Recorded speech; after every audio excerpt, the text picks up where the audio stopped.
நான் பாருங்க அம்மா என் தங்க எல்லாம் படிச்சிருச்சுமா வர வர இங்கே எப்படி சொல்லணும் ஹாய் சொல்லு.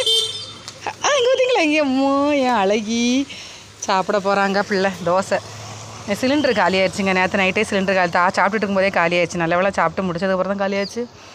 அப்புறம் வந்து தோசை ஊற்றிட்டுருக்கேங்க. 4 தோசை ஊற்றிட்டு வந்தேன். அபிமாக்கு 2 இவனுக்கு 2 ஊற்றிட்டு வந்தேன். கீழே அக்கா வீட்டில் போய் அதில் 1 தான் சாப்பிட்டு அவள் போயிருக்கா. அப்புறம் மிச்சம் 3 தான் ஹரிக்குட்டி ஊட்ட போகிறேன். நான் டீ அக்கா வீட்டிலே குடிச்சிட்டு வந்துட்டேங்க. அதனால் இப்போ நான் சாப்பிடலை. தலைக்கும் இங்கே அது குட் மார்னிங் சொன்னியா ஹரிஷ் குட்டிங்க பேர். ஹரிஷ் குட்டி குட் மார்னிங் சொல்லு. குட் மார்னிங் சொல்லு தங்க பிள்ளை. இங்கே அம்மையை பேர் ஒரே பறக்கிற வேலை தான்.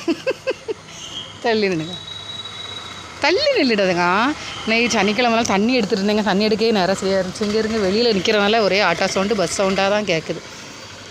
இனி 10 மணிக்குள்ளே சிலிண்டர் கொண்டு வந்துடுவாங்க. அதுக்கப்புறம் தான் நம்ம சமையல் பண்ணணும். தண்ணி வேணுமாம்மா?